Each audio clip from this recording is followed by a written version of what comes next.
Hey guys, Missy here from Edgebody, and today I'm going to talk about ways that we can ensure that we have a healthy relationship with food and exercise. Okay, so some of us have tracked macros, we've meal prepped, we've tracked calories, we've tried diets and stuff like that, yo-yo exercising, all of those different things. We tend to chase shiny objects, but it always comes back home to consistency is key.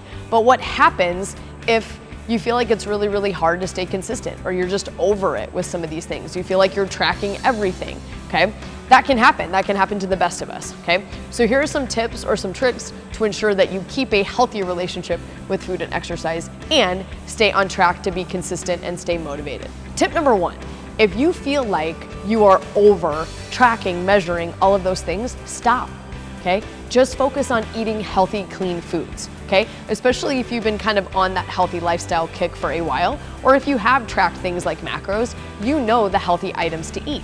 So view your food as protein, carbs, and fats. Make sure you have some at every meal. Eat often, and don't overly stuff yourself, but just focus on good, clean foods, making healthy choices. So ditch that food scale, stop with MyFitnessPal and stuff like that, and just get back to making good, healthy decisions for yourself and take some of the math out of it.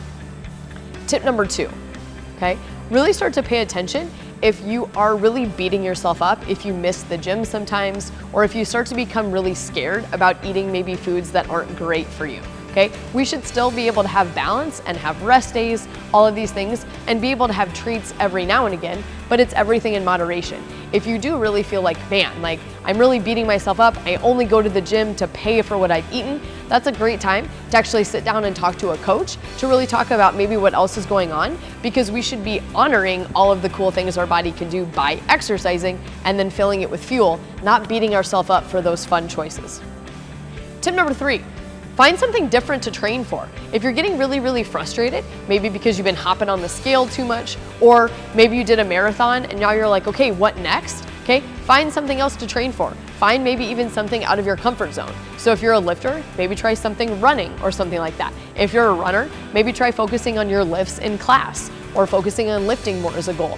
There are so many more things for performance that helps us learn how to fuel our body and stay consistent with our workouts and our food that have nothing to do with pounds lost on the scale. And it can be a lot more mentally healthy as well. And last but not least, tip number four, keep it simple and try to find ways to hold yourself accountable. So have a food log, journal, keep yourself on track and stuff like that, but just start jotting down how you feel with certain things. Sometimes we feel like we've worked really, really hard, but the time that's passed has only been a week. And we know it takes much longer than that to actually see changes. So sometimes if you're journaling how you feel, okay, brain dump, get all those emotions out, hold yourself accountable with food logs and stuff like that, you can see the work or the efforts you've actually put in and then see the time that's passed, and you actually can allow yourself to be a little bit more consistent when you're holding yourself accountable, or if you have a coach holding you accountable as well. Because that accountability is really one of the best ways to stay motivated in the long run to be consistent. I need one of those, you need one of those, we all do. Okay, so I hope this was helpful, guys, and don't worry, if you're ever feeling frustrated with motivation, that comes and goes. There's gonna be ebbs and flows, because with health, there really is no deadline. So stay on track, breathe, keep it simple, don't overthink, and if you need help, we're here. Hope this helped, guys. Thanks.